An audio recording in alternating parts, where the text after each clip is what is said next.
ಕನ್ನಡ ನಾಡು, ಇದು ಕನ್ನಡಿಗರ ನಾಡಿಮಿಡಿತ.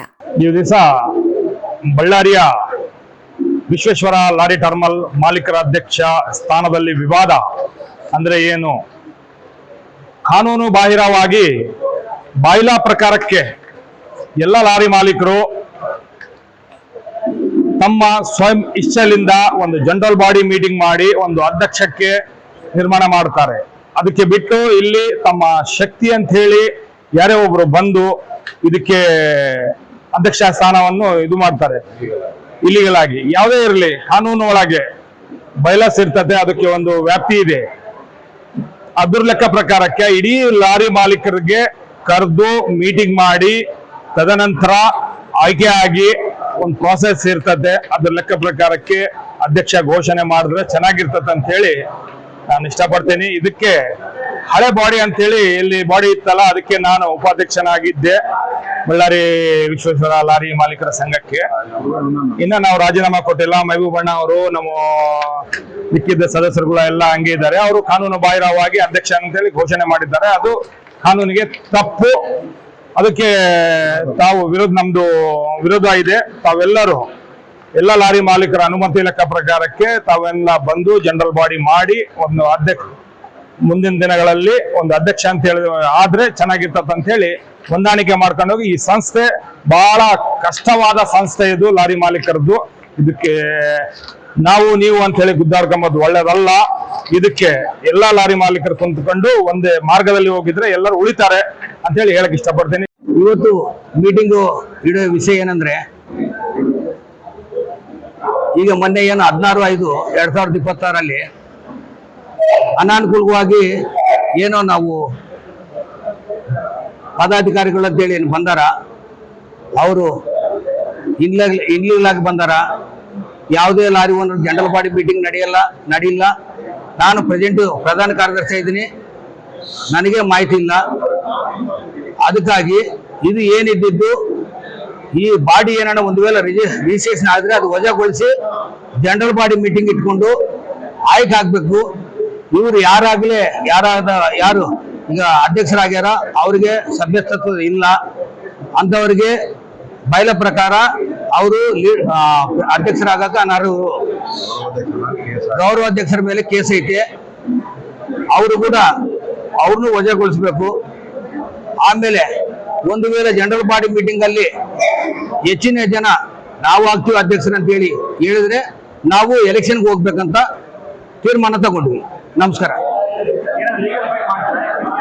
ಇದ್ರ ಬಗ್ಗೆ ಇದ್ರ ಬಗ್ಗೆ ನಾವು ಲೀಗಲ್ ಫೈಟ್ ಮಾಡ್ತೀವಿ, ನ್ಯಾಯಾಲಯಕ್ಕೆ ಹೋಗ್ತೀವಿ. ಮಾಜಿ ಅಧ್ಯಕ್ಷರು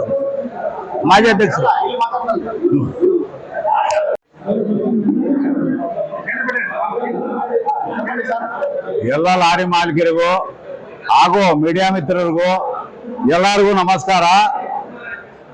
ಇವತ್ತು ಮೀಟಿಂಗು ಇದು ನಾವು ಪ್ರೆಸ್ ಮೀಟಿಂಗ್ ಇಡ ಕಾರಣ ಏನಂದ್ರೆ, ಇವಾಗ ನಮ್ಮ ಅಸೋಸಿಯೇಷನ್ 9/75/76 ಅಂದ್ರೆ ಸುಮಾರು 50 ವರ್ಷ ಇತಿಹಾಸ ಇರೋ ಅಸೋಸಿಯೇಷನ್ ಇದು.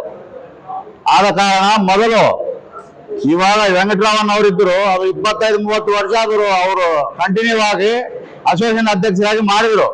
ಅವರು ಆದ್ಮೇಲೆ ಅವ್ರಿಗೆ ಆರೋಗ್ಯ ಚೆನ್ನಾಗಿದ್ದ ಕಾರಣಕ್ಕ ನಾವು ಒಂದು ಭಾಸ್ಕರ್ ರೆಡ್ಡಿ ಅನ್ನೋರ್ನ ನಾವೆಲ್ಲ ಆಯ್ಕೆ ಮಾಡ್ಕೊಂಡು ಚೆನ್ನಾಗಿ ಅಸೋಸಿಯೇಷನ್ ನಡೆಸಿದ್ರು. ಅವಾಗ ಏನಾಯ್ತು, ಸೀರಿಯಲ್ ಸಿಸ್ಟಮ್ ಮಾಡಿ ಲಾರಿ ಎಲ್ಲ ಸ್ವಲ್ಪ ಒಳ್ಳೇದಾಯ್ತು. ಆದ್ಮೇಲೆ ಅವರು 2 ವರ್ಷ ಆಯ್ತು. ಅವ್ರಿಗೆ ರಾಜೀನಾಮೆ ಮಾಡಿಸಿ ಇನ್ನೊಂದು ಮುನ್ನಾ ನಾವು ಇಟ್ಕೊಂಡಿವಿ. ಮುನ್ನಾ ಬಂದ ಮೇಲೆ ಇನ್ನ ಹೆಚ್ಚಿಗೆ ಲಾರಿ ಓನರು, 1 ಗಾಡಿ ಇರೋರು 2 ಗಾಡಿ 5 ಗಾಡಿ 10 ಗಾಡಿ ಮಾಡಿದ್ರು. 10 ಗಾಡಿ ಮಾಡಿದ ಮೇಲೆ ಅವರು ಸರಿಯಾಗಿ ಅಧ್ಯಕ್ಷ ಸ್ಥಾನ ಸರಿಯಾಗಿ ಮಾಡ್ತಾ ಇಲ್ಲ ಅಂತ ಹೇಳಿ ನಾವು ಚಾಮರಾಜ್ ಕಾಮರ್ಸ್ ಅವರು ಕೇಸ್ ಕೊಟ್ರು. ಆ ಕಂಪ್ಲೇಂಟ್ ಮೇಲೆ ಅವ್ರನ್ನ ವಜಾಗೊಳಿಸಿದ್ರು. ವಜಾಗೊಳಿಸಿದ ಮೇಲೆ ಅವ್ರು ರಾಜೀನಾಮೆ ಮಾಡಿದ ಮೇಲೆ ಮತ್ತೆ ಪೆದ್ದಣ್ಣ ಅಂತವ್ರು ಬಂದ್ರು. ಪೆದ್ದಣ್ಣ ಬಂದ ಮೇಲೆ ಈ ಅಸೋಸಿಯೇಷನ್ ಏನಾಯ್ತು ಅಂದ್ರೆ, ಅವ್ರು ಏನೋ ಸಣ್ಣ SC ಕಾಸ್ಟ್ ಅವ್ರ ಮೇಲೆ ಕೆಳಗೆ ಕುಂತ್ಕೋಬೇಕಂತ ಹೇಳಿ ಅಧಿವೇಶನ ಮಾಡಿ ಯಾರ್ಯಾರು ಅಸೋಸಿಯೇಷನ್ ಬರೋದಿಲ್ಲ ಅದು ಏನ್ ಮಾಡಕ್ಕೂ ಕೊಟ್ಟಿಲ್ಲ. ಮುಂದೆ ಅಸೋಸಿಯೇಷನ್ ಅಭಿವೃದ್ಧಿ ಮಾಡಕ್ ಕೊಟ್ಟಿಲ್ಲ. ಆದ್ಮೇಲೆ ನಾವೆಲ್ಲ ಲಾರಿ ಓನರ್ ನಮ್ಗೆ ಆ ಕಡೆ ಇರೋದೆಲ್ಲ ಹೋಗಿ MLA ಹತ್ರ ಹೋಗಿ ನಮಗೆ ಲಾರಿ ಓನರ್ಗೆ ಭಾರಿ ಲಾಸ್ ಆಗಿ ಅನ್ಯಾಯ ಆಯ್ತು ಅಂತ ಹೇಳಿ ಅಲ್ಲಿ ಹೋಗಿ ಕೇಳ್ಕೊಂಡಾಗ ಮಿಂಚು ದಿನ ಅವ್ರು ಎಲ್ಲಾರು 4 ಮಂದಿ ಕಾರ್ಪೊರೇಟರ್ ಬಂದ್ರು. ಏನ್ ನಿಮ್ಗೆ ಅನ್ಯಾಯ ಆಗೈತೆ, ನಾವೆಲ್ಲ ಅನ್ಯಾಯ ಸರಿಪಡಿಸಿ ನಿಮ್ಗೆ ನ್ಯಾಯ ಕೊಡಿಸಿ ಅಂತ ಹೇಳಿ ನಾವು ಬಂದು ಅವರು ಇವಾಗ ಅವ್ರು ಬಂದು 7 ತಿಂಗಳಾಗೈತೆ ಅವರು ಇದು ರಾಜೀನಾಮೆ ಮಾಡಿ ಇದುವರೆಗೆ ಅವರು ಬಂದೇ ಇಲ್ಲ. ಯಾರು ಮಿಂಚಿಸಿನನ್ನ ಅವರು ಮೊನ್ನೆ 16/5/26 ಏಕಾಏಕಿ ಅವರೆಲ್ಲ ಕರ್ಕೊಂಡು ಬಂದು ನಾವೇ ಮಾಡ್ತೀವಿ ಅಧ್ಯಕ್ಷ ಅಂತೇಳಿ ಅವ್ರನ್ನ ಅಧ್ಯಕ್ಷರು ಮಾಡೋದು ರಾಜೀನಾಮೆ ಮಾಡಿ ಆವತ್ತು ರಾಜೀನಾಮೆ ಮಾಡಿ ನಿನ್ನೆ ಬಂದಾರ. 7 ತಿಂಗಳಾದ ಮೇಲೆ ಅವ್ರ ಅಸೋಸಿಯೇಷನ್ ಕಾಲಿಟ್ಟಾರ. ಇಷ್ಟುವರೆಗೆ 7 ತಿಂಗಳು ಲಾರಿ ಸತ್ತು ಹೋಗ್ಬಿಟ್ಟಾನ, ನಾಶ ಆಗ್ಬಿಟ್ಟ, ಸರ್ವನಾಶ ಆಗ್ಬಿಟ್ಟಾನ. ಆದ್ಮೇಲೆ ಬಂದು ಇವತ್ತು ಏನು ಅಧ್ಯಕ್ಷರು ರಾಜೀನಾಮೆ ಮಾಡಿದ್ರೆ ಸೆಕ್ರೆಟರಿ ಕೈಯಾಗಿರ್ಬೇಕಾದ್ರು ಏನಿದ್ರೆ ಕೂಡ ಸೆಕ್ರೆಟರಿ ಅವ್ರು ಫಾಲೋ ಮಾಡಿ ಏನ್ ಜನರಲ್ ಮಾಡಿ ಬಿಟ್ಟಿರ್ತಾರ, ಏನ್ ಮಾಡ್ತಾರ ಅಂತ ಹೇಳಿ ಸೆಕ್ರೆಟರಿ ಮಾಡ್ಬೇಕಾದ್ರು.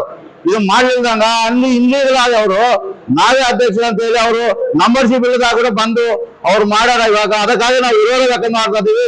ಇದರ ಮೇಲೆ ಕಾನೂನು ಪ್ರಕಾರದ ಹೋರಾಟ ಮಾಡ್ತೀವಿ ಅಂತ ಹೇಳಿ ಎಲ್ಲರಿಗೂ ತಿಳಿಸ್ತಾ ಇದ್ದೀನಿ.